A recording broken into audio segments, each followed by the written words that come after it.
Odată pe când starețul se afla la Sfântul Vasilie, la o obște vecină a venit un copil pentru a se face monah. Copilul acesta era orfan și fusese înfiat.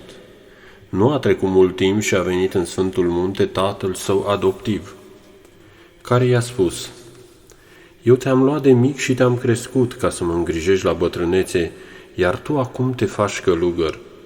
Și zicând acestea, l-a luat cu sila și a plecat. Din pricina supărării, copilul s-a îmbolnăvit de tuberculoză. Atunci tatăl său l-a alungat zicându-i: „Pleacă de aici, să nu ne molipsești și pe noi, du-te în Sfântul Munte să te faci călugăr, de vreme ce-ți dorește aceasta." A plecat așadar și a mers din nou la starețul chiliei de la Sfântul Vasilie, căruia i-a spus: „Gheronda, îți aduce aminte de mine?" „Da, îmi aduc. Tatăl meu mi-a dat voie să mă fac călugăr." „Bine, Gheronda, vreau să vă spun însă că din pricina supărării am devenit tuberculos. De aceea m-a alungat tatăl meu."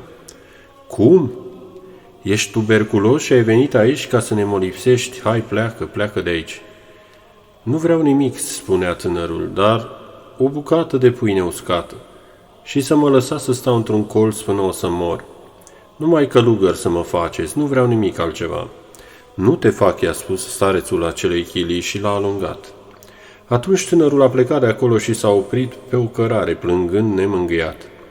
Potrivit proniei dumnezeiești, tocmai trecea pe acolo starețul Iosif, care văzându-l a întrebat: „Ce ai, fiul meu, de plângi?" „Gheronda, am venit în Sfântul Munte ca să mă fac călugăr, dar starețul meu m-a alungat pentru că sunt tuberculos. Din nefericire nu se găsește nimeni care să vrea să mă facă monah. Nu vreau nimic altceva, ci numai să mă lase într-un colț să mor. Numai călugăr să mă facă, altceva nu vreau."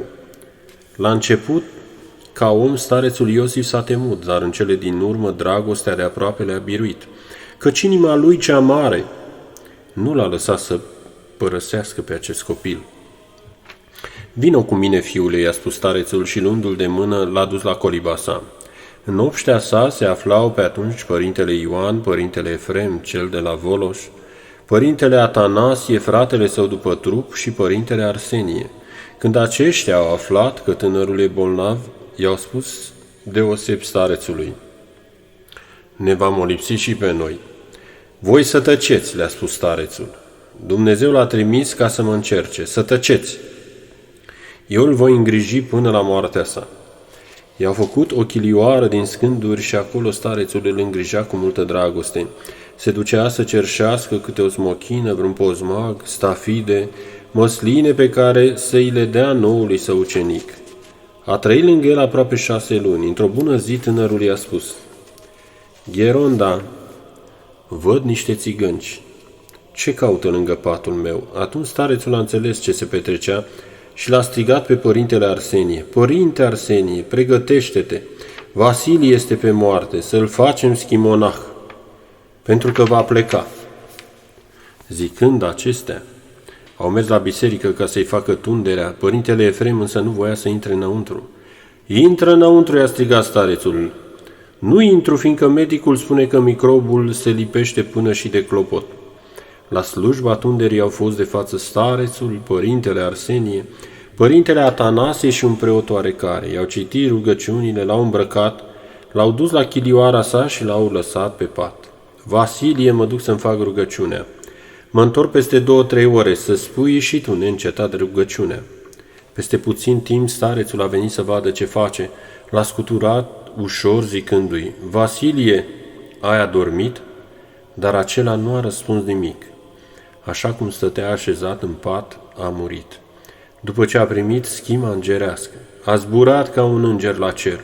Starețul l-a spălat singur și în timp ce îl pregătea de îngropare zicea: „Ah, Maica Domnului, să mă molipsesc și eu, să mă molipsesc și eu." Se ruga ca să se molipsească de tuberculoză, dar cu cât se ruga mai mult, cu atâta boala se depărta de el. Starețul numea tuberculoza boala sfântă, fiindcă, zicea el, te stingi încet, încet și ai timp să te pregătești. Apoi a luat toate lucrurile părintelui Vasilie și le-a îngropat el însuși ca să-i ferească pe ceilalți să nu se molipsească. Apoi a chemat pe părinți zicându-le: veniți, părinților, să prăznuim căci Vasilie s-a dus la cer. O, Maica Domnului, s-a mântuit un suflet, aduceți și niște dulciuri. Starețul simțea atât de multă bucurie încât spunea: Hristos a înviat, căci era încredințat că s-a mântuit călugărul său. La 3 zile după adormirea părintelui Vasilie, starețul Iosif l-a văzut în vis, cum îl îmbrățișa și îi spunea: Gheronda, dacă ați ști ce m-ați făcut, ofițer, general m-ați făcut plin de medalii.